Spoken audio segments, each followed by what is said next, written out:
Welcome to the ReaderHouse Author Roundtable, where authors from all walks of life come together to discuss the trials, tribulations, and triumphs of publishing their books. I'm Alice Stockton Rossini. Join us here every Saturday night at 8 o'clock, or listen to our podcast anytime on Spotify, Apple Podcasts, Stitcher, TuneIn, PodServe, just to name a few. The Author Roundtable is sponsored by ReaderHouse Online Bookstore, where independent new authors come first. Try explaining the Big Bang to kids. It's what James Titmas does, bringing his science and engineering background to enlighten children through his many books on everything from space to wastewater treatment. His latest book, The Enjourney Thing. Good morning, good evening. Good morning, James Titmas. How are you? I'm fine. Great. This is Alice calling for our interview Yes, today. I recognize your voice. Really? Yeah. Well, we've done this once before.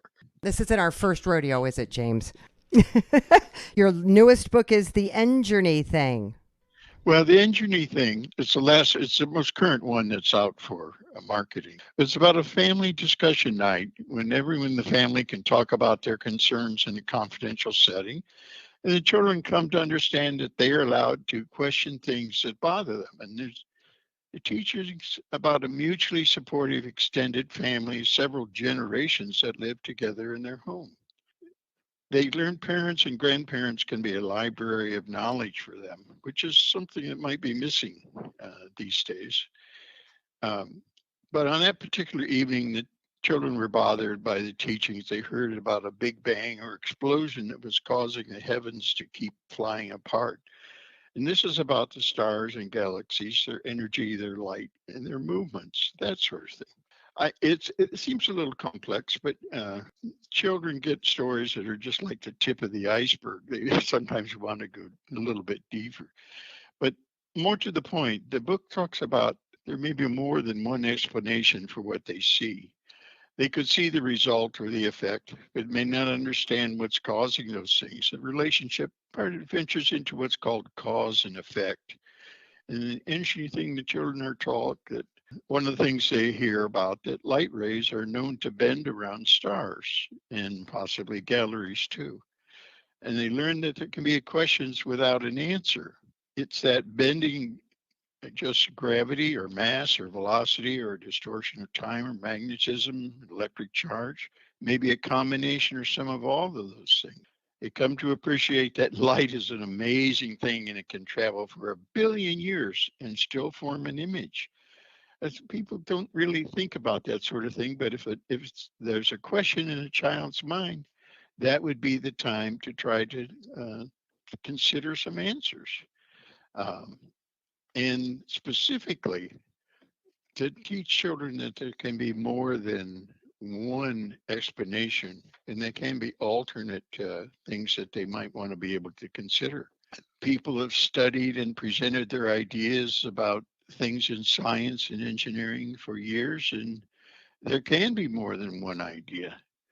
One idea might be the more things the light goes by, like stars or galaxies, the greater the shift in the color of light rays. They heard that the further away something is, the light looks redder because that star or galaxy is moving away from you. But there might be another explanation.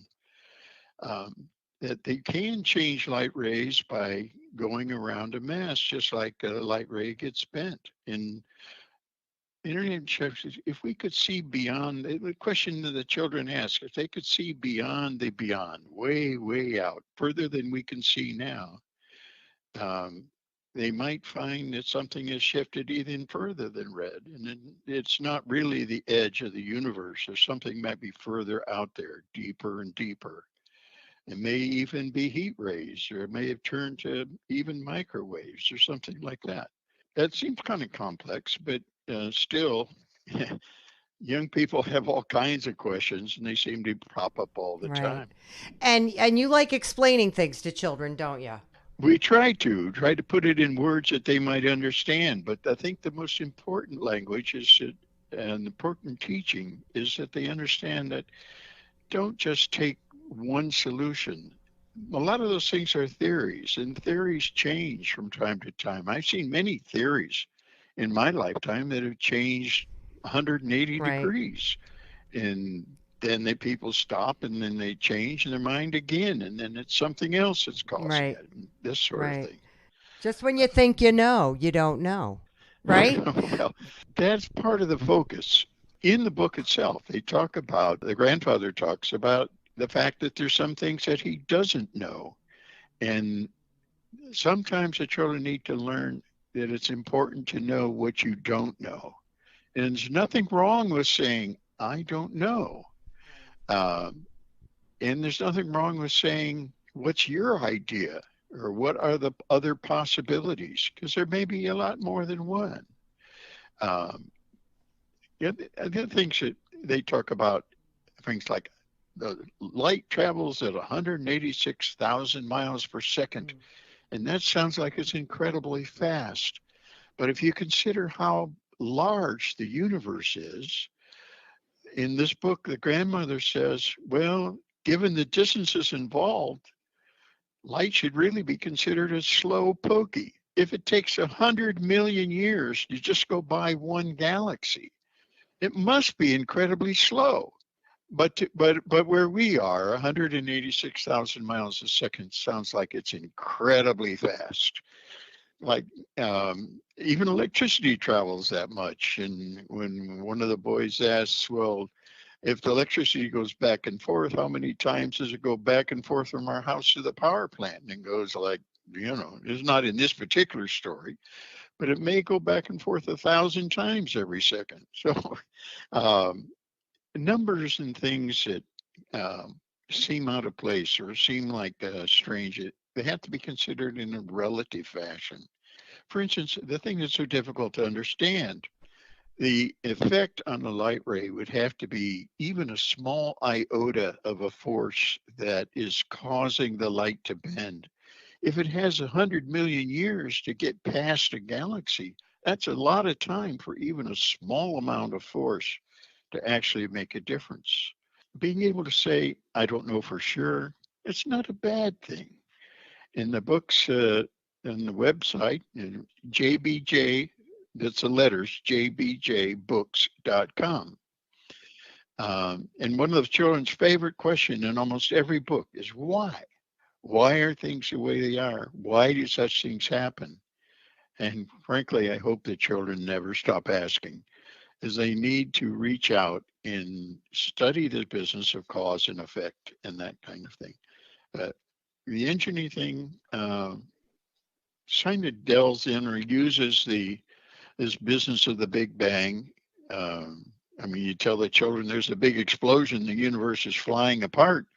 In the book, they had concerns about that, but nobody really gave them much of an explanation. But there may be an alternative to that. And it might not be expanding. Matter of fact, it may, in one of the things, Oma, the grandmother, um, shows them an image on a computer where parts of the universe are coming toward us and parts are going away. And one of the boys looks at his donut that's half eaten and he says, that picture on the screen looks like my donut. And there may be a swirl or an eddy of galaxies, a swarm of galaxies that are moving in this donut shaped pattern that you can see when they plot where the heavens are moving about. Now, that may be orbiting something. All these galaxies may be in a swarm that's going around something, or it may be an eddy on the branch of a stream, like you sometimes see a little whirlpool as a river goes along. But the thought of a river of galaxies moving someplace is really weird. But we have this new beautiful space telescope, this Weber scope, that can see far beyond what we could see before just last year. And every time we see deeper in the universe, we see stranger and stranger things. Like there is evidence now that there may be a complete river of galaxies moving from where we are into some deep spot. We're not entirely sure where it's going. We can't see the end of it. And that's part of the problem. We can only see so far. And there's a lot, every time we get a new telescope, the universe gets a little bigger, it gets a little older. We've taken a great leap on that most recently with the newest equipment, and they may go beyond that. We get 2 or 3 of those up there, we may find out that we can see even deeper. Right. Now, James, the last book we talked about was was it the Dusty Water book? Yes, that's correct. All right. And have we talked about any of your other books? I don't think so. No, we haven't. Because we've got the Rickety Rocket, we've got the Density Stone, the Galumpy Board, and all of these are you have this extensive background, right, in science, correct? In engineering. Well, every engineer is actually a scientist. Our degrees are in science. Right. And so you are able to take that information and talk to kids about it, which is not easy. Well, I'm 85 years old, but I'm still a kid. Well, there you go. That explains it. Yeah. That explains it. The 2 newest ones that are going to be coming out next week or so will be one of them is actually on railroads and the design and the history of railroads. It's called The Slittery Rails. And the other one will be The Storylayers. It's a story about it's actually one of my ancestors. It happened to be a captain in the Revolutionary War on the American side. So good to know. Yeah. But I want to kind of expand their knowledge and thinking of time and space, but the children can grasp it. And sometimes you don't know right away that they have grasped the idea, but they'll put some of the ideas and thoughts together and build on their own knowledge base. And that's not wrong. But I'd love to hear when someone says, well, why does this do that? A lot of times we know that it does something, or we might even know how it's doing something, but we don't know why it's doing something. And that's one of the most important questions of all. And sometimes that can't be answered. True. Are you ever sitting in a group? Would you ever allow yourself to read to a group of children and allow them to ask you questions? Do you do that at all? I just finished a hour and a half seminar with the Engineers Foundation of Ohio last year, where we had some 400 engineers in. I made a presentation on one of my patent groups, and there was an extensive question and answer period. And those are fun. And I bet. The one that actually had the best questions was a seminar that I did in Abuja in Nigeria. Some of those engineers' questions were actually better than some of the ones I got in Ohio. They've had a lot of problems that come up that where people sell them something and it doesn't work. And a lot of their engineers were trained in England and in the United States. And quite frankly, there was no shortage of intellectual capability in that meeting. I was very impressed. Do you ever put yourself in front of little kids?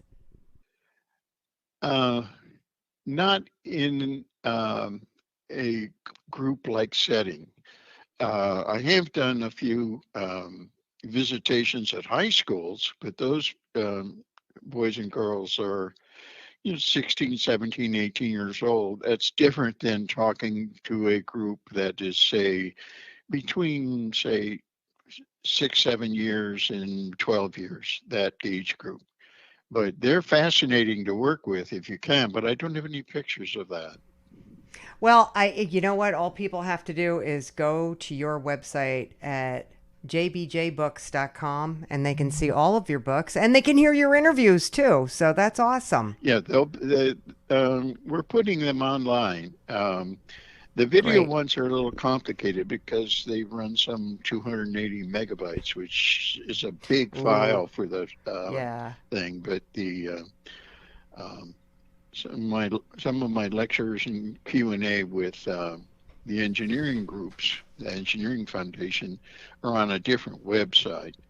Okay. But that's not that one. Unfortunately, might have flown over the head of some of the engineers, so it might not be suitable for young children. Okay. All right. Listen, James, you have a great day. You, Thank you you so too. much. Thank you. And Bye goodbye. bye.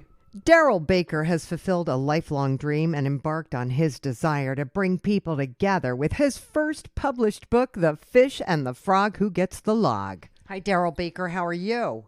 Oh, hey, how you doing? I'm all right. Where am I calling? I'm in Indiana. Oh, what do you do there? I work at RV Dynasty. I actually am the warranty manager here. I make sure all the customers' warranties get taken care of in a timely manner. But what made you decide to start writing?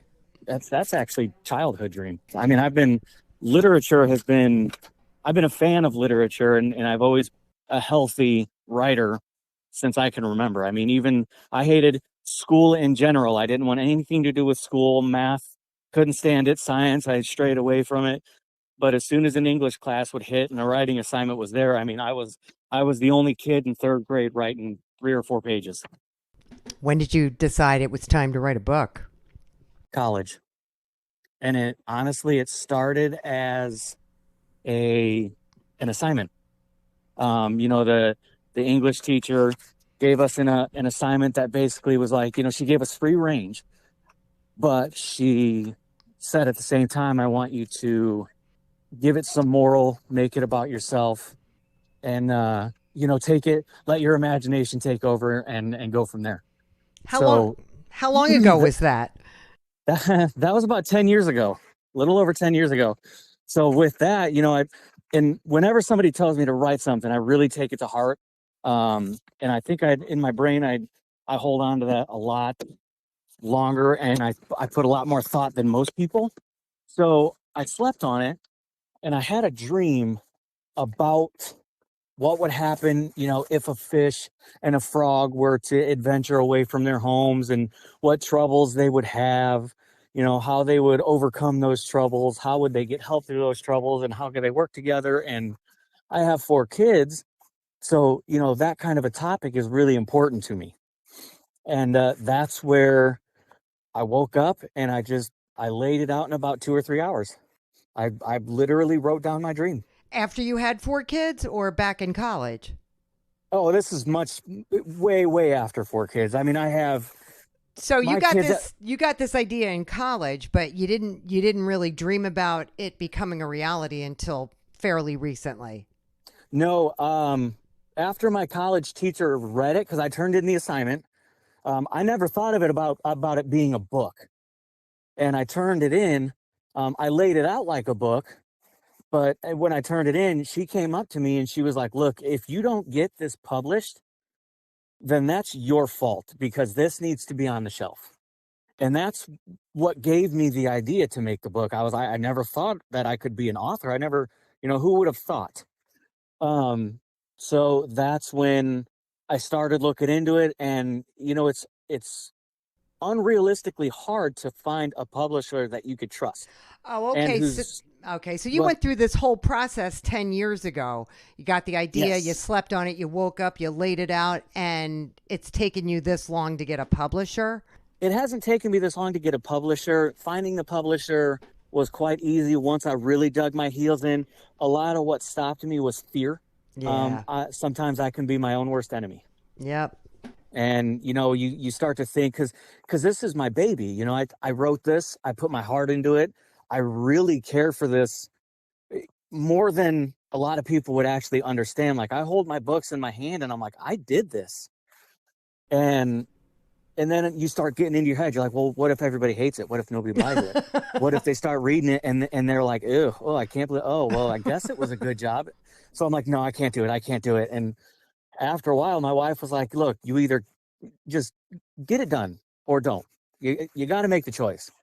So I finally said, you know what, I'm going to do it. And I found a publisher that really worked with me well. And there I went. I was just tired of saying no to myself.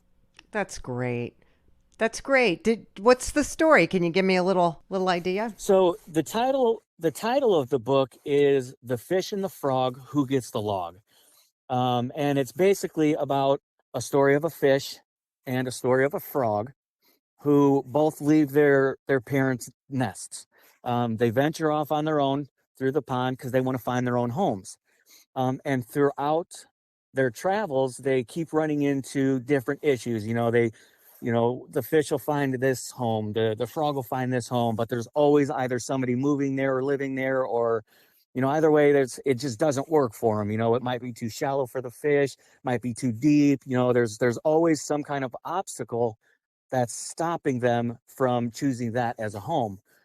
And they meet somebody along the way who is a little older, a little wiser, and he helps them kind of balance their thoughts, helps them find their home.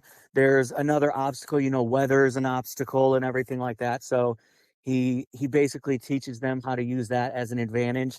And it's just kind of the wildlife in the book represents humans and how we could even use these disasters to aid each other instead of to work against each other. And that's the whole point of the book is moralistically, I want to start bringing people back together, because I think somewhere along the way we forgot that. You think? Yeah. Are you feeling that? Because I don't think anybody else is. Yeah. It's pretty heavy in the air. It's pretty heavy in the air, and it's pretty sad. It's pretty sad. It is. And I truly hope that and pray that this becomes a success. That way I can continue with my dreams of having a multi-book series. Oh, so this continues. I would love it to, yes. Do your kids like it? Have you read it to your kids? My kids love it. My kids were with me the whole time. They were helping me design the animals. They were helping me with names. I didn't do anything without, if I was submitting the look of one of my characters, I didn't do it without approval from my kids. It was very important to me to get their perspective because they're kids. How old are they?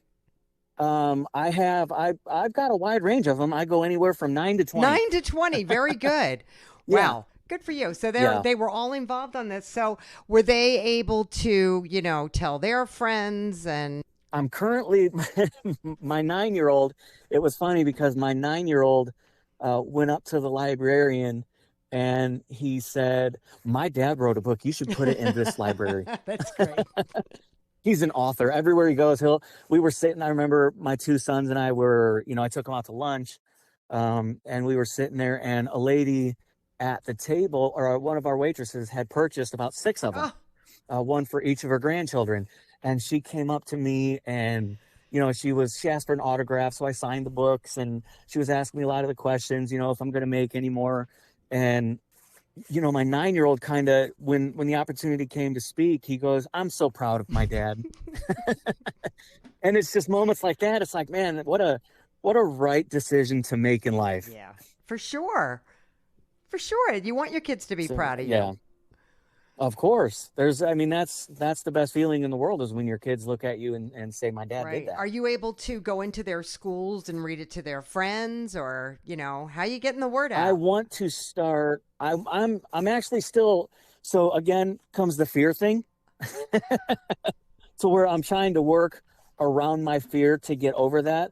I currently reached out to the superintendent of the school to try to see what we can do. So that is in the works. It's not something that's happening right now. Okay. But it is in the works. I want to try to get into the school, maybe have some of those days. I know from my previous jobs, I'm actually close friends with some of the radio personalities out here. I want to try to see if I can, get them on my side and promote the book and everything like that. So I've got a few things in the work. My daughter is now going to college for business. So I want to, which is the same thing what I went to business for. So I want to try to get her to do a lot of it, not only to help her with school, but, to also promote the book and everything like that, because she's very proud of it as well. I mean, I had her do a lot of the editing and a lot of, the reading and the approvals and everything. She was more of the adult end of it because she was, 18, 19, 20 years old. My youngest, he did a lot of the choosing of the pictures. And so it's kind of a family event, a family affair. And Yeah, you should have sent those kids out to read those Yeah. books.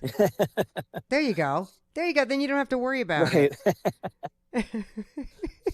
No, but it's a great story, a great lesson for your children. Yeah, it's I hope, and like I said, I really hope my kids, hold this with them for a lifetime. I hope so too. What a pleasure talking to you. Thank you so much. Thank you. I really appreciate you calling. You have a great day. Keep writing, and I'll talk to you again. How's that? I will do. I will do. Thank you so much. All right. Have a great day. You too. Bye. Bye-bye. We hope you enjoyed this edition of the ReaderHouse Author Roundtable, where authors from all walks of life come together to discuss the trials, tribulations, and triumphs of publishing their books. I'm Alice Stockton Rossini. We hope to see you back here every Saturday night at 8 o'clock, or listen to our podcast anytime on Spotify, Apple Podcasts, Stitcher, TuneIn, and PodServe, just to name a few. The Author Roundtable is sponsored by ReaderHouse Online Bookstore, where independent new authors come first.